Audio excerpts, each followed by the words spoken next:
Hi guys, this is Brian with another optimized video. Today, we're going to start with the same question. What do you want to optimize today? I'm going to walk us through leadership.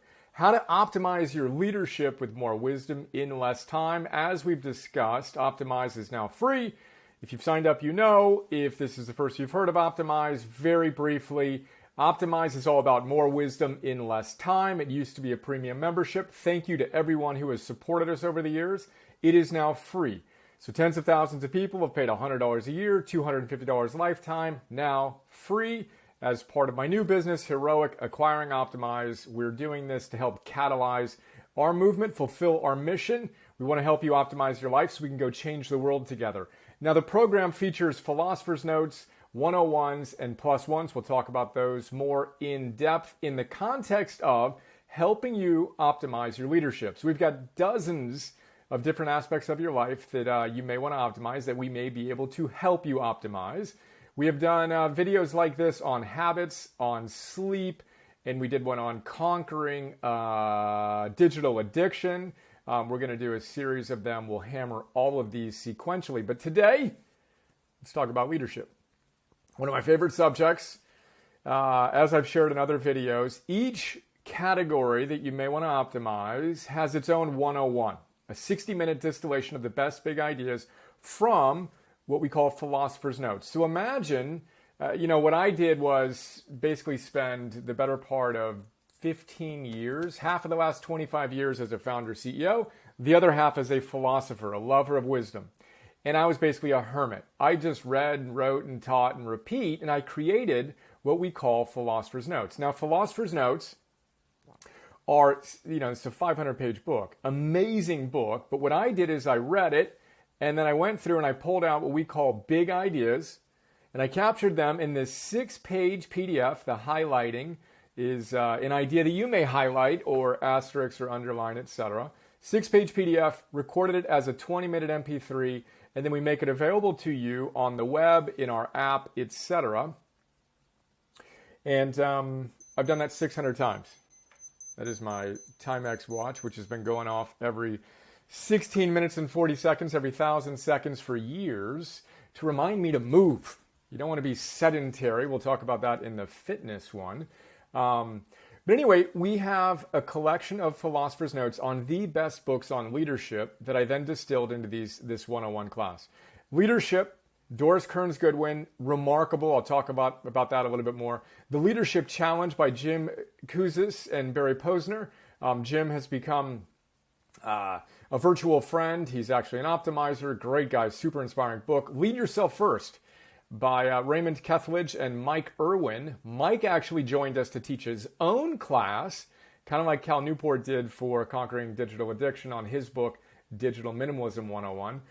We've got, John Maxwell, one of the world's leading leadership guys, 21 Irrefutable Laws, Warren Bennis, unbelievable luminary on becoming a leader, The Effective Executive, Peter Drucker, 20th century greatest business strategist, great book. Ray Dalio, one of the most successful, influential, wealthy human beings on the planet, Principles, Life, he's got some things worth paying attention to. We talk about that. Robin Sharma, great fiction book, The Leader Who Had No Title. Jason Selk, Mental Toughness, Executive Toughness. Colin Powell, Colin, I always get that backwards. One of my gifts is mispronouncing names, by the way. Pretty funny. But anyway, General Powell, it worked for me. Great book. Todd Henry's Louder Than Words, etc. Extreme Ownership, we don't have there yet. We need to put in Jocko Willink, etc. Let me briefly share some of my favorite ideas from these notes, and then we'll talk about the 101. So, Leadership, Doris Kearns Goodwin, remarkable book. As I mentioned in the introduction, Cal Newport sent this to me. Actually, I'll go to the PDF. I'm a PDF guy. I've got a stack of Philosopher's Notes. Let's see if I can move myself. There we go. Wow. I am using Loom, Loom, by the way. Learned about it from our design partners, MetaLab, with our Heroic project. And this is what I'm using right now. Highly recommend it. So, Cal Newport sent me this book. Unbelievable book. Leadership in Turbulent Times. We are in turbulent times, if you have not noticed, and we need heroic leaders today more than ever before. Now, the big idea that I got from this, among others, but the central idea that has literally changed my life. And a big thing I talk about is any one idea from any one of these books or 600 Philosophers Notes can literally change your life. Any one idea. Jim Rohn, I think it was, said it's like a combination lock, right? You could be working in your life and working and working and working, and you just needed that last number to click on the combination lock, and then boom, it unlocks the next level, of your potential. But that's still just the next level. And when you get really into this, you realize you can keep on optimizing and become the best version of yourself, etc. So this idea unlocked something for me. I have had ambivalence with my ambition. My ambition as a young man, when I still had hair and didn't have as many gray whiskers, it was pure. I was always, good Catholic kid and striving to give my best to the world, but it wasn't as pure as it could be, So I had some ambivalence about my ambition, and I kind of threw it away for a long time. It was just not okay for me to be ambitious. Well, guess what? If we can't create a healthy relationship with our ambition, there's no possible way we're going to serve heroically. And I've learned to integrate it more and more powerfully. And this passage from this book, more than anything else, helped resolve my ambivalence on my own ambition. So Doris Kearns Goodwin says that these great leaders that she profiles in her book, Franklin Roosevelt, Theodore Roosevelt, Abraham Lincoln, and Lyndon Johnson, they all differed in their leadership personalities and styles and the challenges they met. But the one thing that they all had in common was fierce ambition. Fierce ambition for, very importantly, something bigger than themselves. So Abraham Lincoln, she tells us, I have goosebumps as I start to say this. You see Abe back there? I meditate for an hour every morning. And each of my heroes has something to tell me every single morning. Abraham Lincoln reminds me every single morning, make our ambition fierce. Have fierce ambition. Go win the Civil War, he says, within yourself and then outside. Go give the world all you've got. Then I think of Jim Collins, the great 21st century business strategy, who says that level 5 leadership is all about personal humility. It's not about you. You've subjugated, it's fierce ambition with personal humility. It's not about you. You've subjugated your ego to a cause bigger than yourself, not trying to show off or impress people, yet you have that fierce ambition combined with the personal humility, combined with what he calls indomitable will. Indomitable will. So this is what, again, Lincoln tells me every morning. But Doris Kearns Goodwin, one of his biographers, says that his ambition was ferocious. Let's zoom in on this. His ambition was, and I quote, as central to his makeup as his backbone. I literally imagine that I stand up straight on my meditation with dignity. As Jon Kabat-Zinn says, we'll talk about this in our meditation category. How do you sit when you meditate? Jon Kabat-Zinn, mindfulness guru, with dignity. Boom. You immediately kind of sit up a little taller. You're a little bit more dignified, regal, yet you're also simultaneously calm, like you're pulling a thread through your head. Side note, the word dignity means to be worthy of, which is one of the things I aspire to in my own commitment to leading heroically, is to be worthy of leading, which is why I'm so fiercely committed to my own fundamentals, etc. Back to this. She tells us, his ambition, quote, was almost from the start twofold. It was not simply for himself. It was for the people he hoped to lead. He wanted to distinguish himself in their eyes. The sense of community was central to the master dream of his life, the desire to accomplish deeds that would gain the lasting respect of his fellow men. Heroically fierce ambition, right? And then Cal actually said that he sent me the book after reading this passage, in which Lincoln experienced some failures in his life, and then he dedicated himself to his own development. As she says, the diligence and studiousness he exhibited during this period of introspection would have been remarkable in a young student. In a man of 40, it was astounding. Now, I did something similar that Cal knows about. I blew up my business at the time and rebooted it completely. It was a challenging time, and I dedicated myself to that. And Cal said in his thoughtful note, hey, I thought of you when I read this, page 106. So I immediately opened the book up to page 106, read it, boom, let's go. Anyway, we talk more about other key aspects of leadership in the note. I'll wrap it up with one more thought here that's really important in a theme of our work with Optimize and with Heroic. In our world, everyone's pursued, not everyone, but the majority of people are seduced to think that they should be pursuing external measures of success. Hedonic, fame, wealth, hotness, etc., right? Now, back in the day, it was all more about character. Stephen Covey talks about this, etc. So when we talk about that fierce ambition, we need to remember this. Doris Kearns Goodwin again says, while their personal stories came to very different ends, they were all looking beyond their own lives, hopeful that their achievements had shaped and enlarged the future. The fame that they craved, and again, they did crave that external recognition. We don't want to get rid of that ambition, but we want to plug it into something bigger than ourselves. She says the fame they craved, the recognition they sought, bears little resemblance to today's cult of celebrity.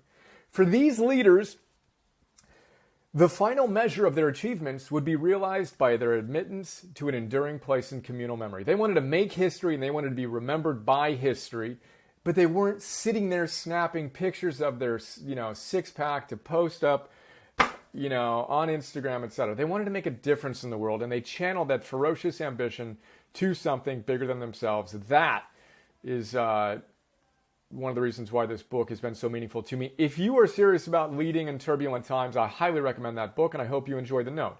The Leadership Challenge, same thing. We've got a great book. James Kouzes and Barry Posner, as I've mentioned, How to Make Extraordinary Things Happen in Organizations. That's how they define leadership, basically empowering people to do great things. I got a couple of big things from this book. The first, and arguably most important, is that the best kept secret of leadership is love. They tell us this is it. Staying in love with leading, with the people who do the work, with what their organizations produce, and with those who honor their organization by using its products and services, that is what sustains the leader through the good times and the challenging times. We talk a lot about this with Heroic. And we talk about the fact that optimize, the word optimize, comes from the Latin word optimus, which means the best. We talk about you being the best version of yourself. Then we need to connect that to ancient wisdom. Ancient Greeks and Stoics said, that's a eudaimon. You're a good soul. Optimize equals optimus equals best equals eudaimon. Longer chat we'll have for ancient wisdom.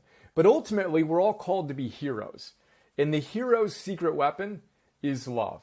The word hero, again, we'll talk about it in a longer, other context in a longer conversation. The word hero literally means protector. It's not tough guy, killer, bad guy, it's protector. And a hero's secret weapon, like a leader's secret weapon, and a hero is a leader, and you are a leader and a hero, it's love. That was profound. And again, this is scientific research and data, etc. We got to embrace challenges, of course, call to greatness, etc. But I love this as well. They call this their top leadership tip, DWYSYWD. I'm sorry, this is their second law of leadership. Do what you say you will do. Good leaders build trust. And the way you build trust is you do what you say you will do. Now, you will never do that perfectly, of course, but we want to get mindful of the commitments we're making. And we do not make commitments unless we intend to honor them. And if we need to change our commitment, we change our commitment, and we get in the habit of doing what we say we will do. That's the second note. Again, we can spend 2 hours on this, so I'm going to carry on.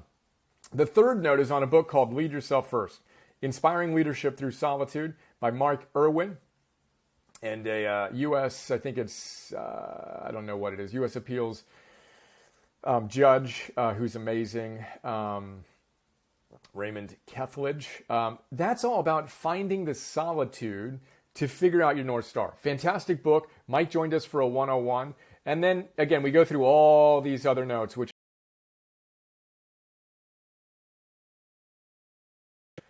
there's my own philosophy to change the overall, my well-being, physical appearance, etc. But Leadership 101, we've got a workbook in which we walk through the 10 ideas from the class, right? So you got to lead yourself first. You got to have a noble purpose and be a hero. We got to chisel your foundation and establish credibility. We've got 10 ideas that we explore there. I'm going to actually go to one more brief riff just to make sure you know we have it. So John Maxwell is just amazing. Warren Bennis is amazing.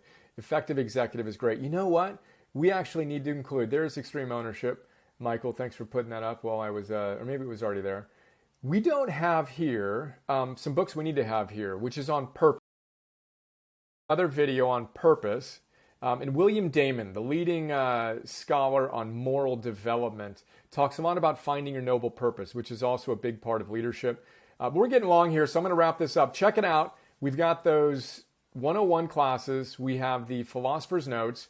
Then we have these plus ones, which are the short form 2 to 3 to 5 minute distillations of big ideas in and out, videos, little blurbs, etc. We've got that one idea I just mentioned as its own plus one, making commitments, hope.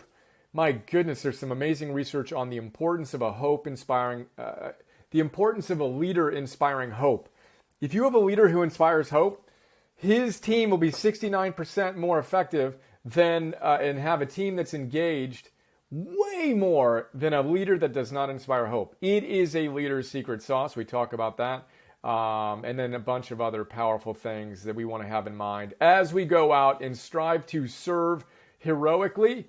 Again, hope you enjoy getting more wisdom in less time in that particular category. We will come back and cover some more of these. I think the next one we'll do is productivity. Productivity. We will also hit purpose. Where's purpose? Purpose. And Stoicism next. I think those will be the next three that we hit. Again, one more time, optimize.me. Come join us. We'd be honored to have you as part of our community. If you're already part of our community and you think some of your friends or colleagues would value or gain value from Optimize, please do spread the word. It's actually really amazing to see companies. We kind of glance at the individuals that are joining. We've had, I think, almost 7,000 people, new optimizers join in the first 6 days. And I, glance at the emails and just kind of bless the people who are joining us. And just this morning, I saw a bunch of emails from the same company. And I thought to myself, oh, that's amazing. Someone at the company, got inspired by this and wanted to share it with their colleagues. And boom, here they are coming in. And it's hard to put in words how much that motivates me and why I do what I do and work as hard as I do to hopefully help lead at a time when I think we all need to step up and tap into our leadership potential and optimize our lives so we can serve heroically. All right, again, this was a long one. Hope you enjoyed and look forward to sharing more soon. See you.